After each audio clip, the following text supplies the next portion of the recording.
আসসালামু আলাইকুম। একটা খবর দৈনিক ইত্তেফাকে প্রকাশিত হয়েছে। সেখানে বলা হচ্ছে ৭ লাখ টাকা নেওয়ার ভিডিও ভাইরাল, এনসিপি নেতার দাবি ডোনেশন।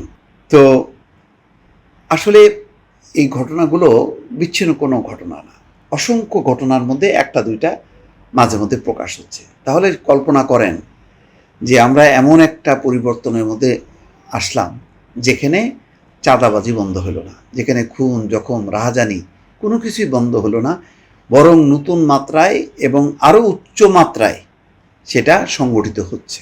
এই হচ্ছে এখন পরিবেশ পরিস্থিতি। বিএনপির জাতীয় নির্বাহী কমিটির তথ্য এবং প্রযুক্তি বিষয়ক সম্পাদক এবং শিক্ষাবিদ ডক্টর AKM ওয়াহিদুজ্জামান রোববার বিকালে নিজের ফেসবুক ওয়ালে এনসিপি নেতা ইমামুর রশিদের ৭ লাখ টাকা নেওয়ার একটি ভিডিও পোস্ট করেন। ভিডিওটি পোস্ট করার পরই তা ভাইরাল হয়ে যায়। সেখানে ওয়াহিদুজ্জামান লেখেন, এই ভিডিওটির মেটা ডাটা বলছে গত 14ই মে 2025 রাত 9টা 21 বসুন্ধরা আবাসিক এলাকায় এটি ধারণ করা হয়েছে। এখানে দেখা যাচ্ছে জাতীয় নাগরিক পার্টির কেন্দ্রীয় সদস্য ইমামুর রশিদ ইমন একজন নারীর কাছ থেকে ৭ লাখ টাকা গ্রহণ করছেন। কোনো এক ভাইয়ের সাথে কথা হয়েছে 10 লাখ টাকা দেওয়ার জন্য, কিন্তু উনি দিয়েছেন 7 লাখ টাকা। ভুক্তভোগী ক্ষুদ্র উদ্যোক্তা ওই নারী জানিয়েছেন, বিভিন্ন প্রজেক্টে কাজ দেওয়ার আশ্বাসে তিনি জাতীয় নাগরিক পার্টিকে বিভিন্ন সময় প্রায় 48 লক্ষ টাকা চাঁদা প্রদান করেছেন, কিন্তু পরবর্তীতে তাকে কোনো কাজ বা প্রজেক্ট কিছুই দেওয়া হয়নি। এই পোস্টের জবাবে এনসিপি নেতা ইমামুর রশিদ তার ফেসবুকে লেখেন, আজকে আমাকে নিয়ে ফেসবুকে ওয়াহিদুজ্জামান নামক প্রোফাইল থেকে যে ভিডিওটি ছড়ানো হয়েছে সেটা নিয়ে আমার মতামত। কী মতামত?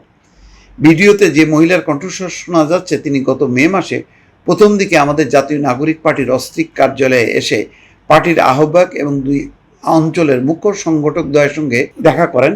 সেখানে তিনি স্বেচ্ছায় পার্টি ফান্ডে ডোনেশন দিতে ইচ্ছা প্রকাশ করেন। এটা খুব আজব ব্যাপার। এক মহিলা আসবে, এসে স্বেচ্ছায় ডোনেশন দেবে, তাও 7 লাখ টাকা। তিনি একাধিকবার পার্টি অফিসে এসে উক্ত কেন্দ্রীয় নেতৃবৃন্দের সঙ্গে দেখা করেন। তিনি জানান, ইতিপূর্বে তিনি শহীদ স্মৃতি ফাউন্ডেশন আর্থিক অনুদান দিয়েছেন, যেটা আমরা পরবর্তীতে ভেরিফাই করেছিলাম। ঘটনার সেদিন সন্ধ্যায় ওই মহিলা পার্টি ফান্ডে 10 লাখ টাকা দিবে বলে পার্টির পক্ষ থেকে একজনকে পাঠাতে বলেন। পার্টির পক্ষ থেকে সেই ফান্ড সংগ্রহের দায়িত্ব আমাকে দেওয়া হয়। আমি আমার দায়িত্বশীলতার জায়গা থেকে ফান্ডটি কালেক্ট করে কোষাধ্যক্ষের কাছে জমা দিই। আমি পার্টির একজন সদস্য হিসাবে শুধুমাত্র আমার অর্পিত দায়িত্ব পালন করেছি, এর বেশি কিছু নয়। ইমামুর রশিদ লেখেন, একটি রাজনৈতিক দলের সাংগঠনিক কার্যক্রম চালাতে যে কেউ আর্থিক অনুদান দিতে পারে, যা খুবই স্বাভাবিক একটা বিষয়। যতটুকু জানতে পেরেছি, পরবর্তীতে সেই মহিলা আমাদের পার্টির টপ লিডারদের কাছে তার ব্যক্তিগত কিছু অনৈতিক সুবিধা চেয়েছিলেন। পার্টির টপ লিডাররা মহিলাটাকে ব্যক্তিগত সুবিধা দিতে রাজি না হলে টপ লিডারদের সাথে তার দূরত্ব বাড়তে থাকে। সেই প্রেক্ষিতে তিনি আজকের এই ভিডিওটা অন্যকে দিয়ে ছড়িয়েছেন। যাই হোক, বিষয়টা এটা স্বাভাবিক ঘটনা না। একটা মহিলা 7 লক্ষ টাকা দেবে, এটা কিভাবে, কেন দেবে, কি কারণে দেবে, কি তার উৎস, এইগুলি সন্দেহজনক। এটা একটা স্বাধীন তদন্ত হওয়া উচিত।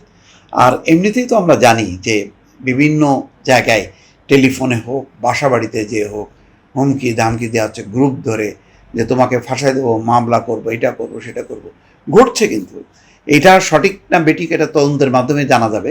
কিন্তু যেহেতু একটা দায়িত্বশীল ব্যক্তি দায়িত্ব নিয়ে এটা প্রকাশ করেছেন, এটা খবর এসছে, সুতরাং এটা অসংখ্য ঘটনার মধ্যে একটা ঘটনা এবং তার একটা সত্যতা আছে।